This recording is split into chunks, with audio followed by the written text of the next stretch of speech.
Okay guys, let's pick back up where we were at the end of the last video, in the middle of this problem. So we had found the partial derivative in the x direction. Now, I'm supposed to take that partial derivative, according to the equation above, and multiply by delta x. Delta x can be found by subtracting our given point from the one we're going to use as an approximation. So 1.01 minus 1 is 0.01. So we multiply our x partial derivative times delta x. So I just wrote it in as negative 0.01x over 4 minus x squared minus y squared. And we plug in our 0.11. So this becomes negative 0.01 over the square root of 2 for part of it. Now we have to do the other one where we do the derivative with respect to y. Should be the exact same as the derivative with respect to x, only instead of a negative 2x popping out, we should have a negative 2y. So 1/2 times 4 minus x squared minus y squared times negative 2y, which is negative y over the square root of 4 minus x squared minus y squared. So y. Now y moved 0.97 minus 1, so this would be negative 0.03. So that means this whole thing would be 0.03y over the square root of 4 minus x squared minus y squared. And again, we're plugging in 1 now for y. This would be 0.03 over the square root of 2. So this whole thing is the sum of these two parts. So this is really fy delta y.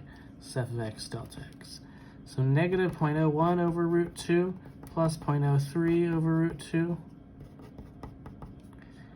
is 0.02 over the square root of 2, which is about 0.014.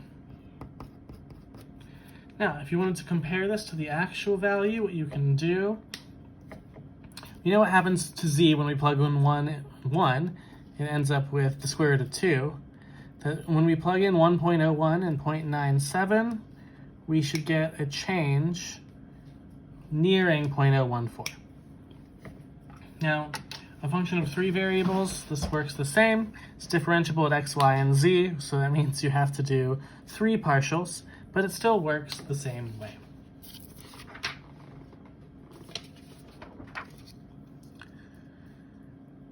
Now, as is true for a function of single variable, when a function in 2 or more variables is differentiable at a point, it also implies it's continuous there. So if we have a definition or theorem 13.5, differentiability implies continuity. If a function of x and y is differentiable at x0 and y0, then it's continuous at x0 and y0.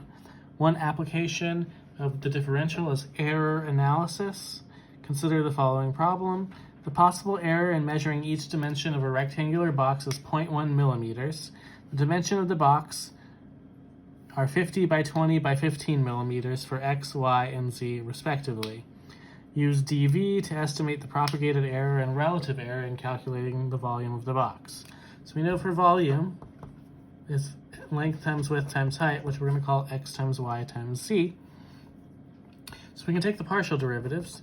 dV dx is just yz, dV dy is xz, and dV dz is xy. Now, it says that the maximum error is 0.1 millimeters, so we'll assume that that's the most off any of these can be.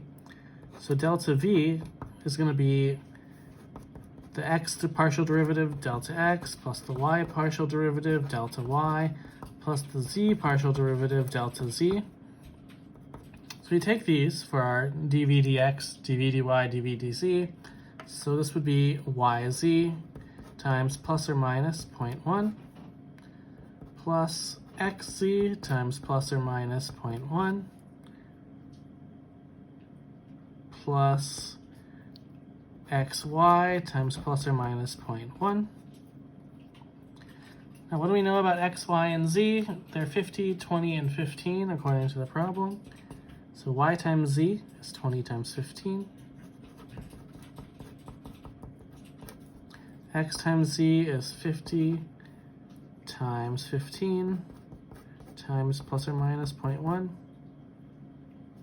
And then xy is 50 times 20 times plus or minus 0.1. That makes 300 times plus or minus 0.1 plus 750 times plus or minus 0.1 plus 1,000 times plus or minus 0.1. To deal with the plus or minus 0.1, that'll take away 1 0 off all of these. So it's plus or minus 30 plus or minus 100 plus or minus 75, which is plus or minus 205. Okay, so that's the actual error. Like, this is not the relative, it's the propagated error. Relative is a percentage. So we need to know the general volume of the box, but we know the dimensions of the box. It's 50 times 20 times 15. So this is the volume, which is 15,000 millimeters cubed versus a plus or minus 205 millimeters cubed. So the relative error, you take the absolute value of the plus or minus, so just take the 205 over 15,000, and you get approximately 0.0137. So that means the maximum percent error you can get in estimating this volume is a 1.37% relative error. And it can be positive or negative. Of course, if you have some above average measurements and below, they'll kind of weigh each other out, but there's no more than a 1.37% error. Okay, one last thing for this section.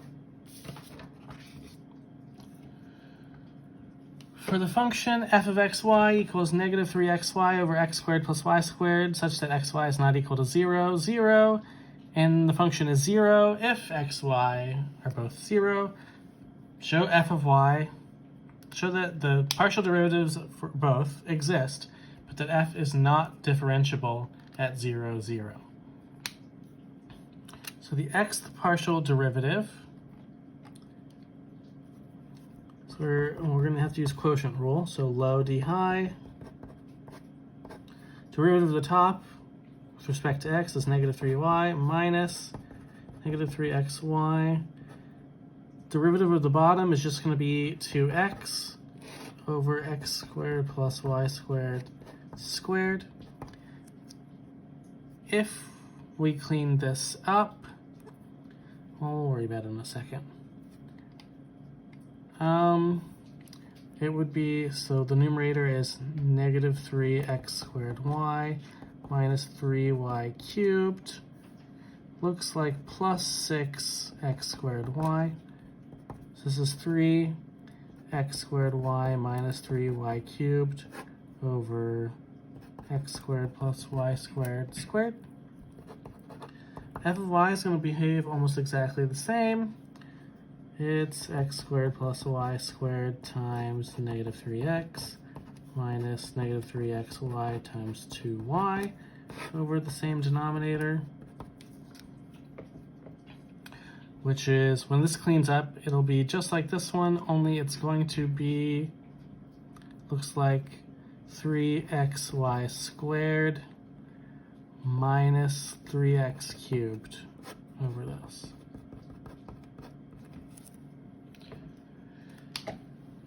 And the limit, as both of these go to 0, is going to be 0 because of the larger powers. But why can this derivative not exist? Let's think about it this way. If we approach on, remember we have to approach any direction, it all has to approach 0. If we approach on the line y equals x, we get, in one way, here we would get 0 over something, which is 0. Here we get 0 over something is 0. But generally speaking, if we approach on y equals negative x, we get a different value because some of these have odd powers. And so that's how this one works. And here's a picture of it below, and that is all for 13.4.